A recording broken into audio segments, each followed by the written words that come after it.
7장 1절에서 6절 시작.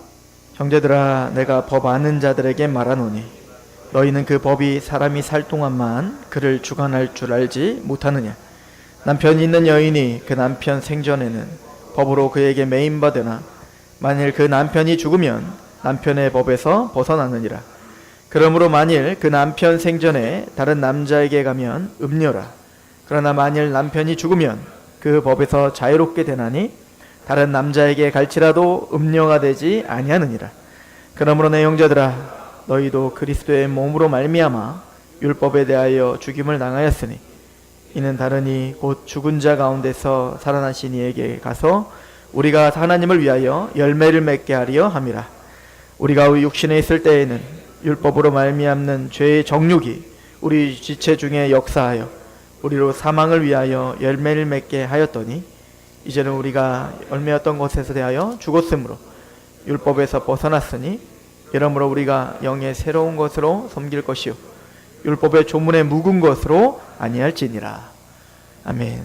기도하겠습니다. 성령님 조명하여 주옵소서. 성령님 우리와 함께 하시옵소서. 말씀을 이해하게 하시며 깨닫게 하시며 그 말씀에 구복하게 하옵소서. 전하는 입술을 겸손케 하시며 듣는 우리의 마음을 열어주옵소서. 예수 그리스도의 이름으로 감사하며 기도합니다. 아멘.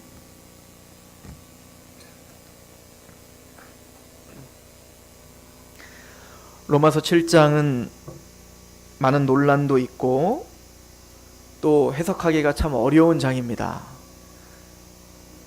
전혀 안 보이잖아요, 그렇게, 그죠? 근데 저도 이 설교를 준비하면서 7장을 좀 더 진중하게 바라보면서 진짜 논란이 있을 법하다 이런 생각이 좀 들었고, 또 이 7장을 어떻게 해석하느냐에 따라서 이 8장으로 넘어가는 그 판도가 달라집니다. 로마서 7장의 결정적인 어떤 논쟁이 뭐냐면, 로마서 7장에 이제 나중에 오라나는 권고한 사람입니다 라고 하는 이제 고백이 나오지 않습니까? 나는 비참합니다 라고 하는 고백인데, 그 고백이 회심한 자의 고백이냐, 아니면 회심하지 않고 구원받지 않은 사람이 죄의 노예로 있었을 때의 고백이냐, 이거 갖고 첨예하게 이제 논쟁을 해요. 물론 저는 여기서 그 논쟁을 다 다루지는 않을 겁니다. 저는 그냥 말씀이 또 우리가 바라보는 그 시각대로 쭉 같이 상고할 터인데, 아무튼 제가 그런데 이 말씀을 들으는 이유는 제가 이런 생각을 좀 했습니다. 로마서 7장을 연구하고 하면서 뭐 이렇게까지 우리가 따지고 논쟁하고 밝혀내고 그래야 되나? 그래야 된다는 생각이 들었어요. 왜냐하면 성경이 기록되어 있으니까. 우리는 성경을 믿는 사람들인데 우리의 신앙이 성경적이어야 되는데, 로마서는 그리고 너무너무 중요하다고 하잖아요. 루터도 로마서를 통해서 구원받았고, 웨슬리도 로마서를 통해서 구원받았고, 어스틴도 로마서를 통해서 구원받았고, 많은 사람들이 로마서에게 은혜를 받고 그 로마서가 그의 인생을 바꿨다라고 했는데, 그럼 말씀에 능력이 있는데, 그러면 그 말씀을 말씀답게 해석하는 게 우리의 숙제인 거죠. 이건 목회자만의 숙제가 아니라 우리 모든 성도의 숙제인 거죠. 왜냐면 이 로마서는 교회 목사들에게 준 편지가 아니라 교회에게 준 편지입니다. 그러니까 우리가 교회라면 성경을 잠시 모든 생각들을 다 내려놓고 이 말씀이 어떤 말씀인지 연구하는 시간이 있어야 되는구나 라고 하는 생각을 새삼 다시 한번 깨달았다는 거예요. 그럼 개혁주의라는 게 뭐죠? 여러분들, 우리가 개혁주의 교회를 다녀요. 개혁교회를 다닙니다. 개혁교회라는 뭐냐면, 하나님의 말씀으로 개혁된 교회가 하나님의 말씀으로 계속 개혁되어 간다.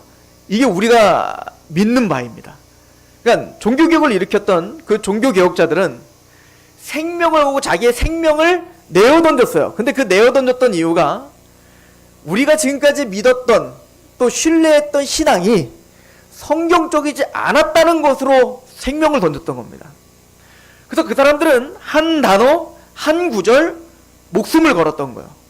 한 구절 한 구절 해석할 때마다 이것이 진의가 무엇이냐, 그러니까 지금까지 전통적으로 내가 알았던 생각, 내 경험을 의지하여 성경을 보려고 한 게 아니라, 그러니까 내 경험과 내 사상이 성경에게 폭력을 가하는 게 아니라 성경이 진짜 말하고자 하는 메시지가 내 생각을 지배하게 하고 내 삶을 통치하게 하는 거, 이게 개혁자들의 생각이었고, 우리는 그 개혁자들의 신앙과 개혁자들의 생각을 따릅니다 라고 믿는 것이 바로 장로교요. 그러니까 우리는 감정과 느낌을 무시하는 게 아니에요. 여러분들, 우리도 예배 드릴 때 전심으로 하는 게 나가야 되죠. 하나님은 하나님을 사랑하라고 할 때 지식적으로 사랑하라는 말 한 적 없어요. 마음을 다하고 뜻을 다하고 목숨을 다하고, 거기는 느낌과 감정이 배제되지 않았습니다. 거기는 우리의 모든 느낌, 우리의 모든 사랑, 우리의 모든 감정을 다해 하나님께 내어드리라는 거예요. 그런데 그 감정과 그 느낌과 그 경험이 철저히 성경에 기반되어야 된다는 것이 우리가 믿는 바입니다. 그래서 박윤선 박사님이 굉장히 좋은 말을 하나 만들었는데, 그 옛날 분이니까 이런 말을 만들었겠죠.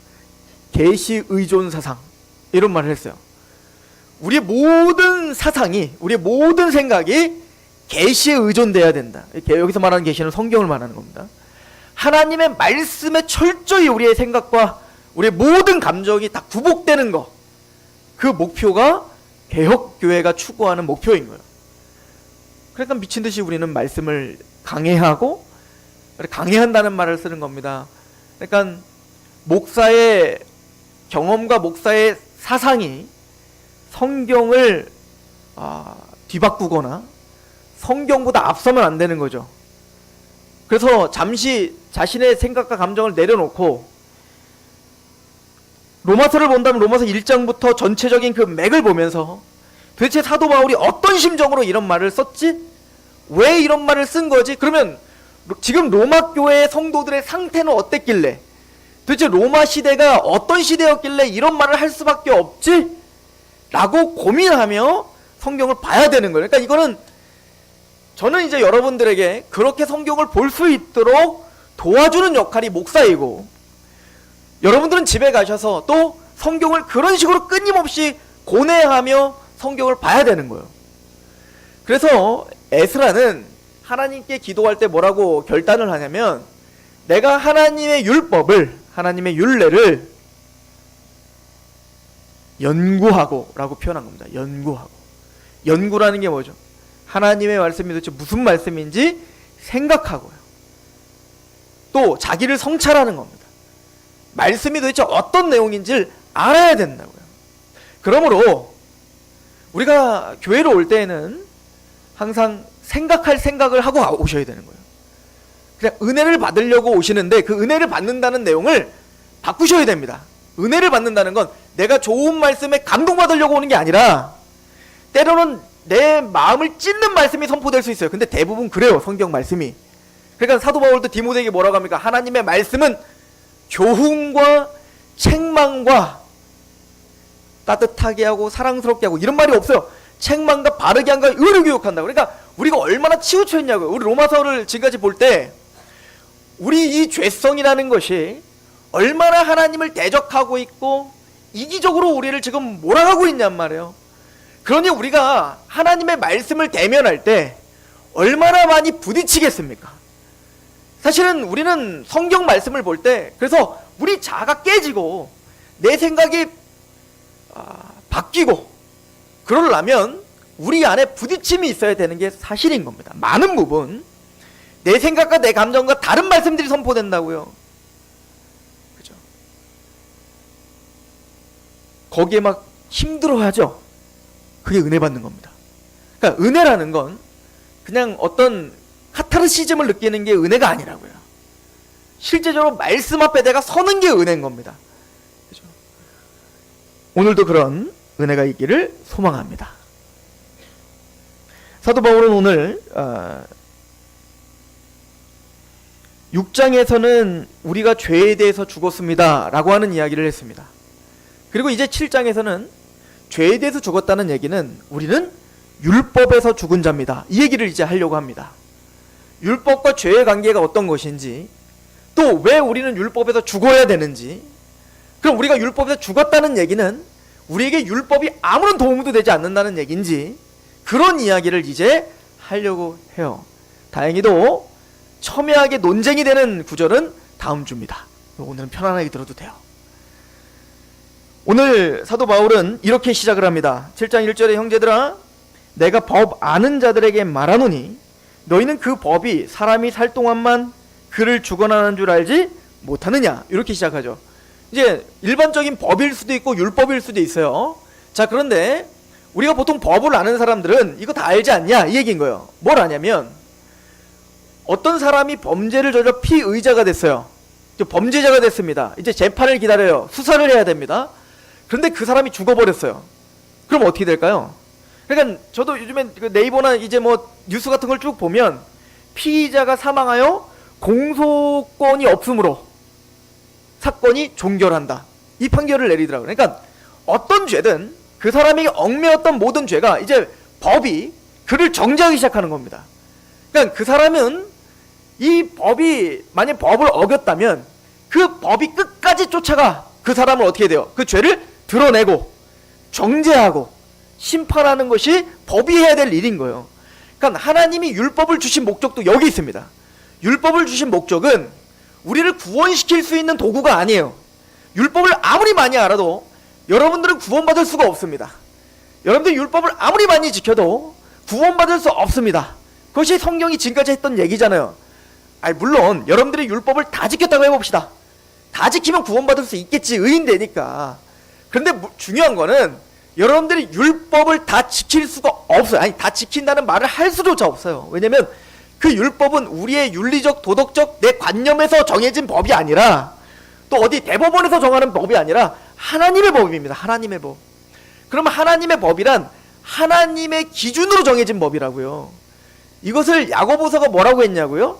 2장에 보면, 야고보서 2장에 너희가 형제를 대할 때 차별 대우하지 말라, 차별하지 말라, 이렇게 말합니다. 차별 대우는 죄라는 거예요.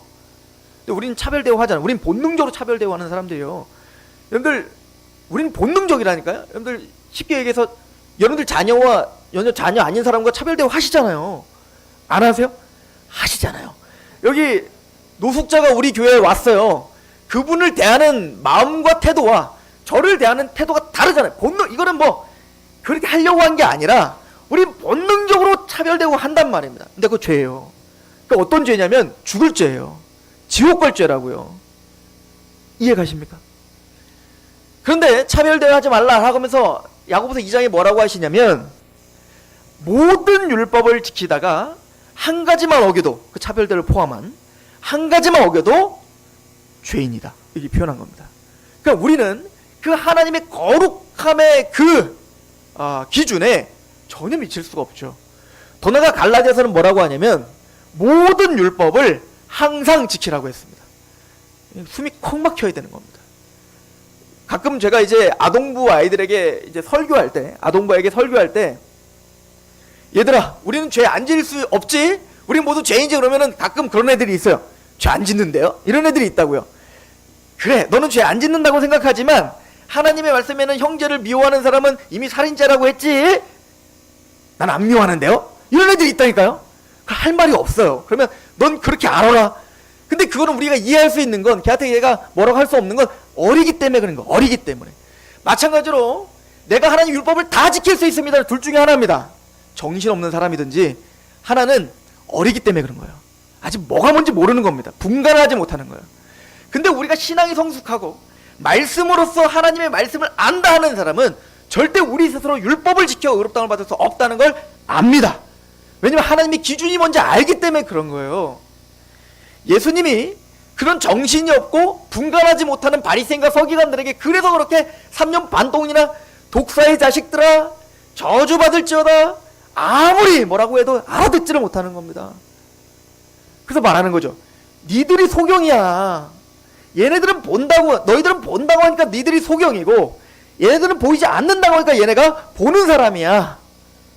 그래도 못 알아듣는 겁니다. 그럼 어쩔 수 없어요. 예수님 말하죠. 보아도 보지 못하고 들어도 듣지 못한다는 거예요. 왜? 하나님이 주권 가운데 있기 때문에 그렇습니다. 그럼 우리가 어떻게 할 수가 없어요. 자, 그런 것처럼 율법은 우리에게 구원을 줄 수 있는 도구가 아닙니다. 그래서 로마서 3장에 뭐라고 하죠? 율법으로 의롭다함을 받을 자가 아무도 없죠. 율법은 죄를 깨닫게 합니다. 율법을 통해서 우리가 얼마나 큰 죄인지를 알게 한다고요. 그러니까 율법은 우리에게 어떤 역할을 하냐면 정죄의 역할을 하는 거예요. 정죄. 우리가 얼마나 죄인인지, 얼마나 죽을 죄인지. 나 죄인 아닌데요? 그럼 율법은 더욱더 강하게 우리에게 율법이 무엇인지를 알려줘서 마침내는 우리가 손을 돌게 만드는 거예요. 하나님, 난 죄인입니다. 나는 지금 당장 죽어 영원한 형벌을 받아도 합당합니다. 이것이 율법이 하는 역할인 거예요. 그 이상도 그 이하도 아니에요. 자, 그런데 사도 바울이 이 이야기를, 그런데 그 율법도 그 법이 죄인을 정죄하는데 그럼 언제 끝나냐? 죽어야 끝난다는 거예요. 죽어야 끝나. 그죠? 그리고는 16절은 오늘 2절은 이렇게 말합니다. 한번 같이 읽어볼까요? 시작. 남편 있는 여인이 그 남편 생전에는 법으로 그에게 매인바 되었으나 만일 그 남편이 죽으면 남편의 법에서 벗어나니라. 자, 보세요. 이런 논리입니다. 근데 율법이, 우리는 원래 율법의 남편이었다는 거였어요. 그죠? 율법의 남편으로서 우린 율법의 통치를 받는 자들이었다는 거예요. 그러면 율법에도 보면 한 여자가 이 남편이 폭군이야, 폭군. 항상 여자를 강압하고 때리고 협박하고 아주 지옥 같은 인생을 살게 하는 남편이라고 해봅시다. 그런 남편이 이 여자를 지금 얽어매고 있어요. 그런데 율법에 보면 이 여자는 이 남편의 손에서 벗어날 수 있는 방법이 하나도 없어요.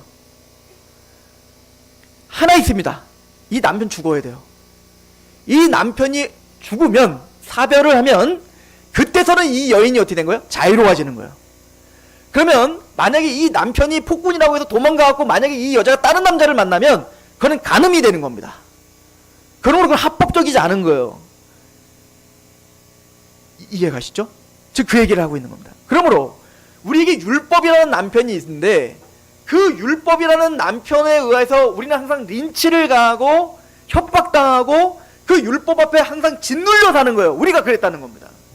그러면 이 율법에서 우리가 건져질 수 있는 방법은 뭐밖에 없다는 거예요. 율법이 죽는 길밖에 없는 거예요. 율법이 없어지는 길밖에 없다고요.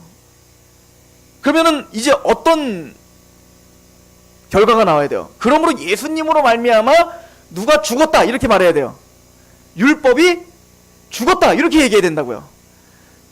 근데 갑자기 바울이 그 논리를 갑자기 확 뒤집어요. 어렵죠? 근데 이렇게 따라오셔야 돼요. 성경을 아마 이걸 진중하게 보신 분들은 좀 이상하게 여겼어야 된다고. 뭐라고 뒤집냐면 예수님의 십자가의 은혜로 율법이 폐해지고 율법이 죽어서 너희가 이제 율법에서는 자유로워졌다 이렇게 표현하지 않고 법 아는 자들에게 말하는 것처럼 남편이 죽어야 그 남편에서 자유로워 새로운 남편을 만날 수 있어. 이 얘기는 뭐예요? 율법에서 벗어나 이제는 새로운 남편인 은혜의 남편인 예수님과 복음 앞에 그분과 함께 연합할 수 있어. 이 얘기인 거잖아요. 그런데 이런 논리를 하다가 갑자기 확 선회를 해버립니다. 그거 논리는 좀 다른 논리로 확 얘기해요. 읽어야 알죠. 3절 보세요. 자, 같이 한번 읽어봅시다. 시작. 그러므로 만일 그 남편 생전에 다른 남자들에게 가면 음료라. 그러나 만일 남편이 죽으면 그 법에서 자유롭게 되나니 다른 남자에게 갈지라도 음료가 되지 않. 그러니까 남편이 죽어야 되는 거야. 그러니까 율법이 죽어야 되는 거야. 그래야 우리가 율법에 얽매여 율법의 정죄를 받아 지옥 가는 게 없어지는 거예요. 그죠?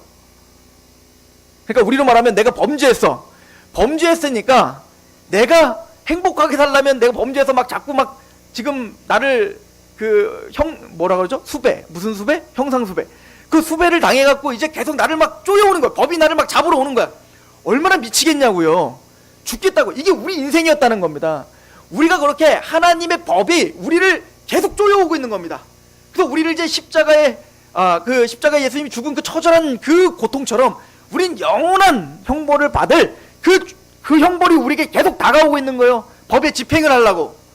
그럼 우리가 얼마나 힘들겠냔 말이에요. 막 도망자 일로 도망가도 숨을 썩고 절로 가도 숨을 썩고 그런 두려움 가운데 살 수밖에 없었던 우리였는데, 그러면 이게 이 지긋지긋한 이 인생 끝날라면 뭐 해야 돼요? 그냥 법이 없어져 버려야 돼. 그냥 그럼 되는 거 아니에요. 그냥 우리나라 헌법을 그냥 다 없애버려. 그냥 법관이고 뭐고 그냥 싹 다 그냥 없애버려. 이러면은 행복해지겠죠. 지금 그 얘기인 거예요. 자, 그런데 법이 어떻게 없어지냐고요. 하나님의 법이 어떻게 없어지냐. 율법은 없어지지 않습니다. 하나님의 십계명, 하나님의 계명은 없어지는 게 아니란 말이에요. 그래서 뭐라고 사도 바울은 갑자기 얘기하냐면 4절, 그러므로 내 형제들아 너희도 그리스도의 몸으로 말미암아 율법에 대하여 죽임을 당했다. 율법이 죽은 게 아니라 누가 죽어버려요? 내가 죽었다는 겁니다. 내가. 법은 그대로 있는데 그 법이 나를 계속 쪼여와.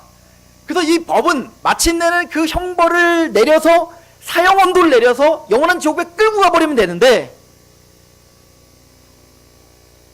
그냥 뭔가 죽어야 끝나. 근데 율법이 죽는 게 아니라 뭐가 죽어버렸다는 거야? 내가 죽었다는 겁니다. 언제? 이게 로마서 6장에 얘기한 겁니다. 예수님의 십자가에 연합되어 예수님이 십자가에 죽었을 때 나도 함께 죽은 거다는 겁니다. 그리고 예수님이 부활했을 때 나도 이제 살아나서 지금 우리 이렇게 살고 있잖아요. 그런데 이제 우리가 사는 것은 그 율법의 현상수배를 받으며 죄의 두려움 가운데 얼마나 율법이 나를 이제 정죄해오며 나를 죽일 수밖에 없는 그런 운명 속에 살았던 나는 예수님과 함께 이미 죽었다는 겁니다. 그러니까 율법이 죽여야지, 그런데 얘 어디 갔지? 이렇게 된 거야. 우리가 없어져 버린 겁니다. 죄인된 나는 예수님의 십자가에서 함께 죽어버린 거예요.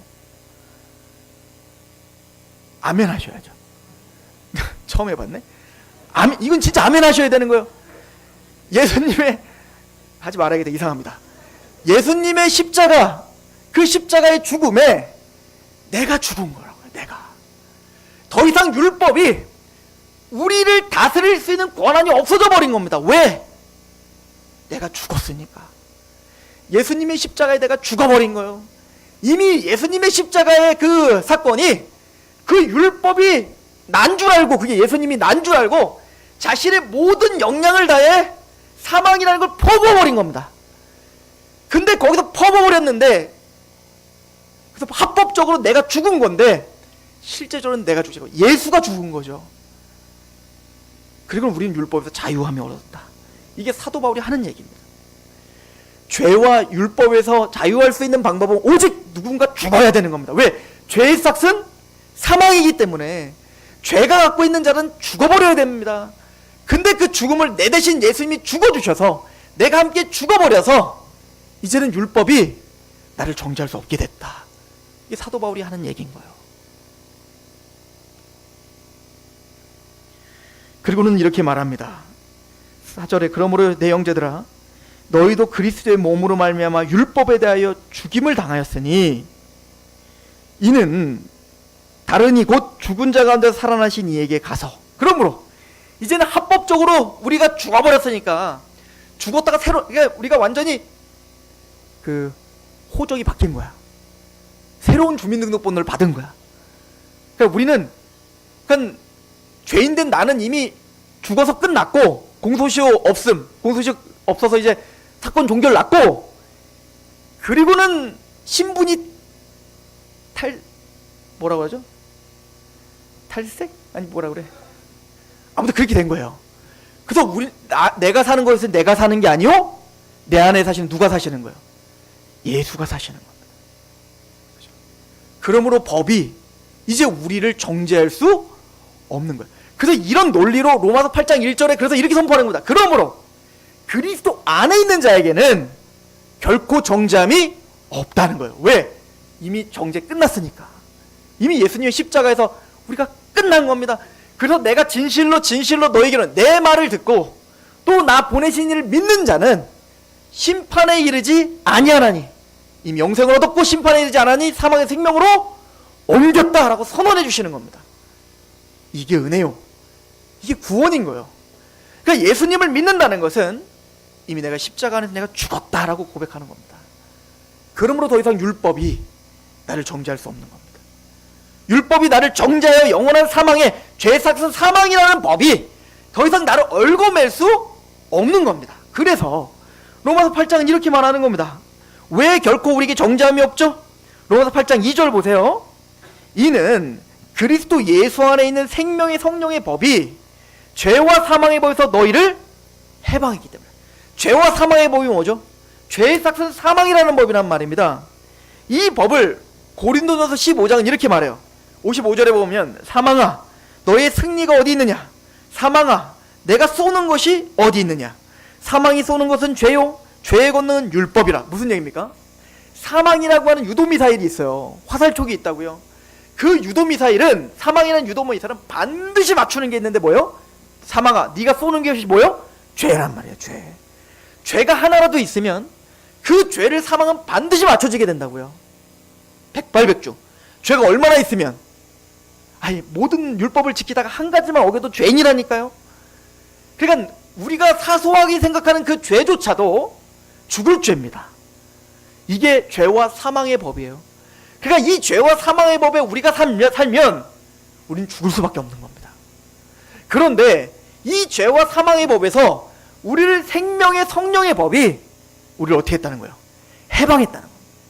우리를 거기서 끄집어냈다는 거예요. 왜요? 우리는 이미 죽어버렸으니까. 예수님의 십자가에 이미 죽어서 그 법이 더 이상 우리에게 효력을 발휘할 수 없는 겁니다. 이것이 사도 바울이 말하는 구원에 대한 이야기인 겁니다. 그래서 고린도전서 15장 57절은 이렇게 말합니다. 우리 주 예수 그리스도로 말미암아 우리에게 승리를 주시는 하나님께 감사한다. 우리가 어떻게 죄를 이길 수 있습니까? 우리가 어떻게 율법의 정죄를 이길 수 있습니까? 오직 하나님으로 말미암지 않고는 이길 수 없다. 근데 우리를 이기게 하시는 하나님께 감사하리로다. 예수님의 십자가에 죽으시고 부활하심으로 말미암아 사망이 깨져버렸다는 거예요. 사망이 부서져 버렸다는 겁니다. 여러분들 히브리서 한번 가보세요. 히브리서 2장 가보시죠.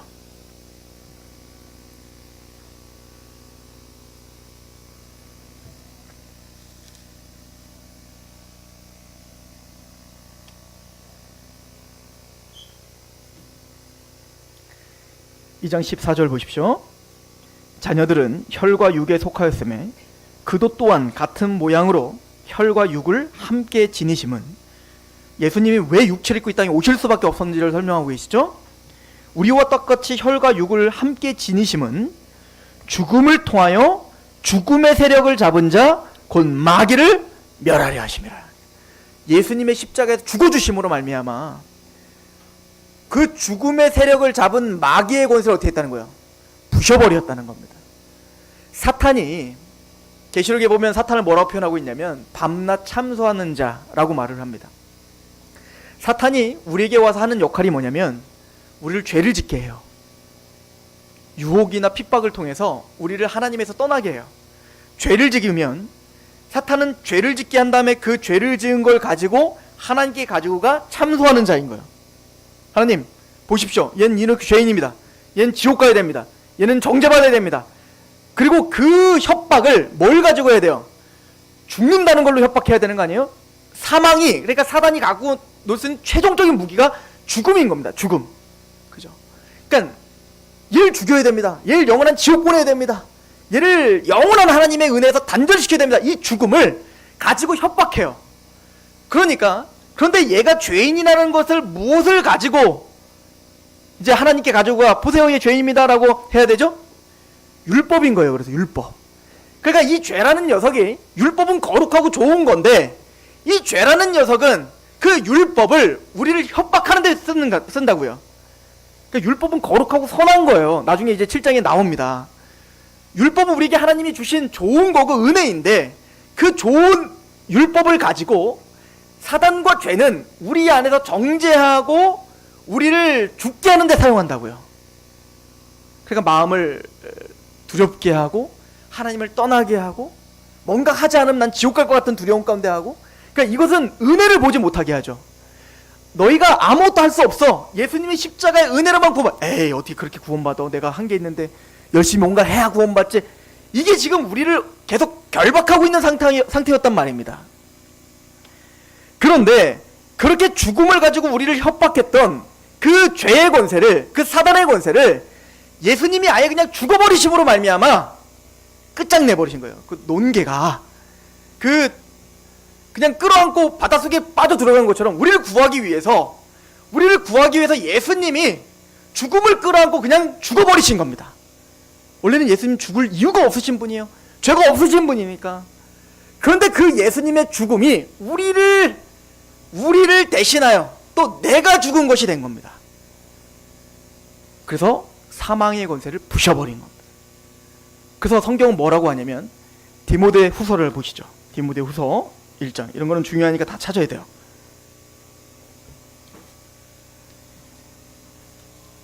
볼펜을 드시고 줄을 그시며, 내 성경이면 줄을 그시고 별표도 하시고 이렇게 하셔야 돼요. 디모데후서 1장 10절 보시죠. 같이 한번 읽어봅시다. 시작. 이제 우리 구주 그리스도 예수의 나타나심으로 말미암아 나타났으니 그는 사망을 패하시고 복음으로써 생명과 썩지 않을 것을 드러내시니. 예수님의 십자가의 죽으심으로 사망을 패해버린 겁니다.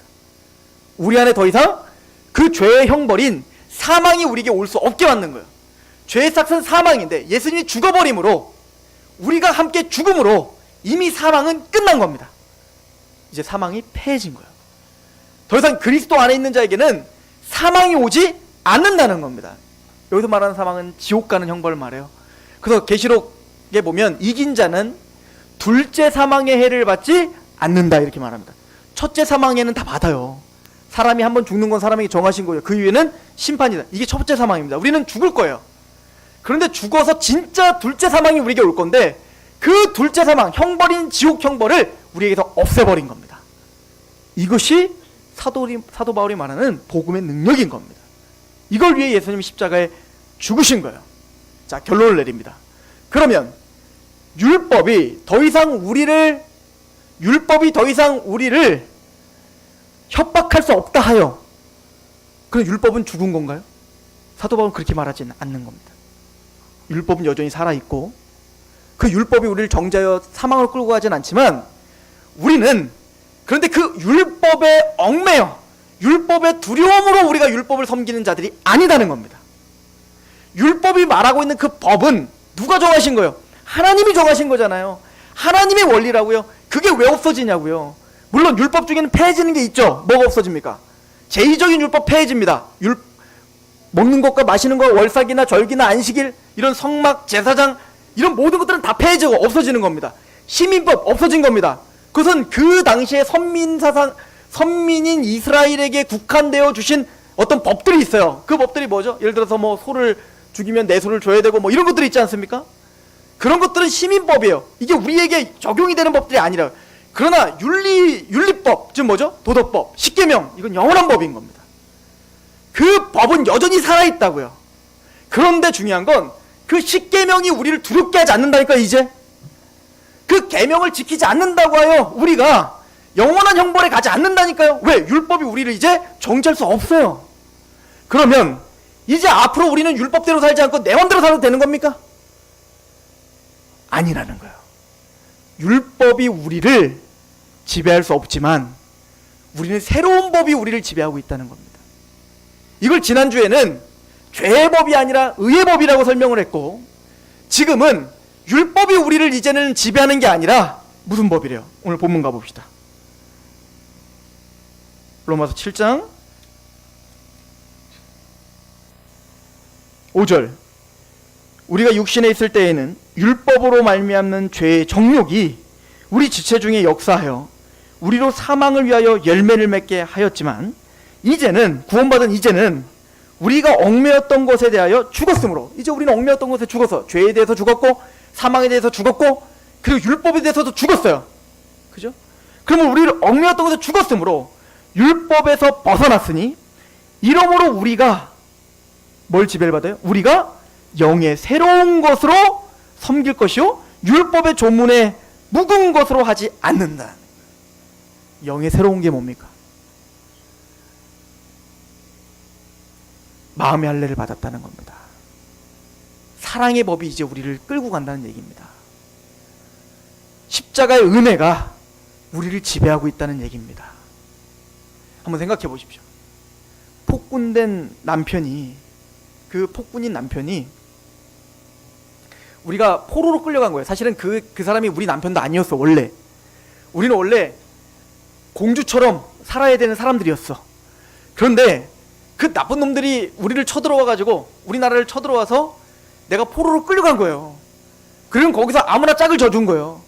거기서 짝을 져준 남편이 율법인 거야.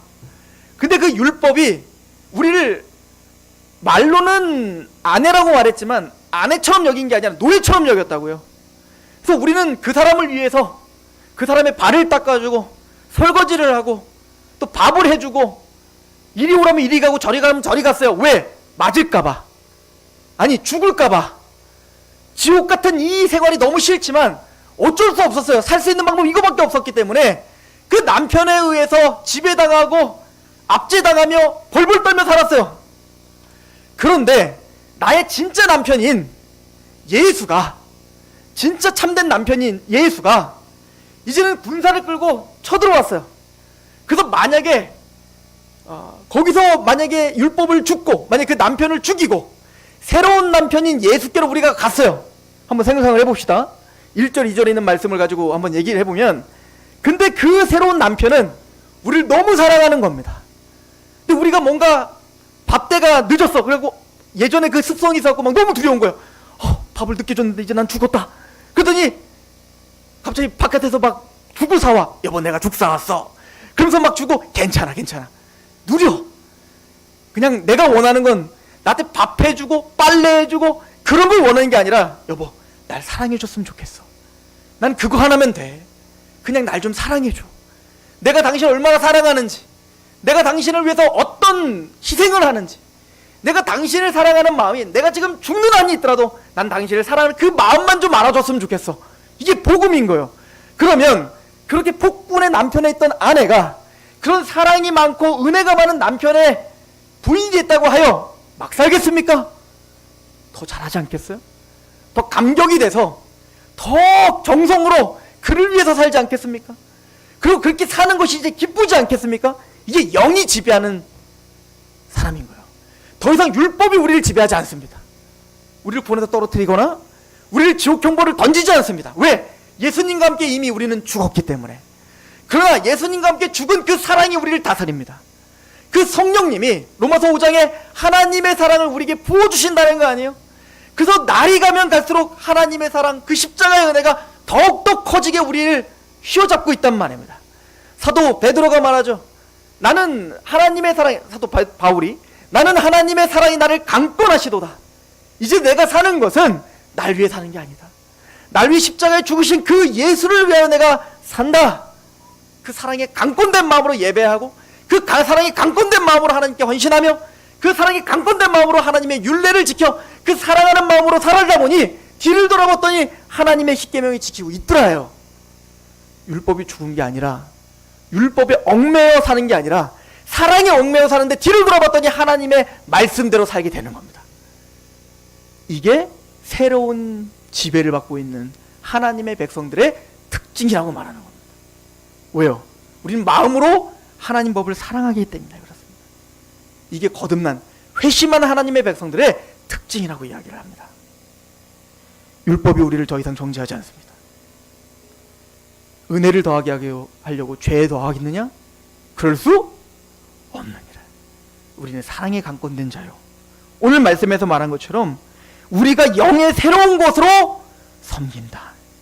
성령님의 은혜로, 그 사랑하는 마음으로 우리는 예배하고 하나님을 섬기고 하나님 말씀 앞에 굴복하는 것입니다. 새로운 곳, 영의 새로운 곳으로 섬기는, 그래서 우리의 몸을 거룩한 산제물로 내어드리는 저 여러분 되기를 축원합니다. 기도하겠습니다.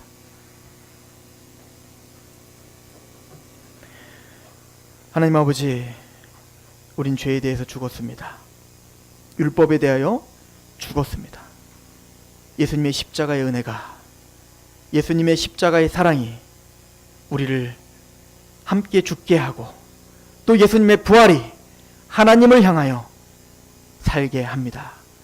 이제는 하나님을 사랑하고 하나님을 사랑하는 마음으로 형제를 사랑하고 그래서 우리가 뒤를 돌아보니 주님과 닮아가고 있는 모습이 우리에게 증거되고 그것으로 하나님께 영광을 돌리는 우리가 되게 하시옵소서.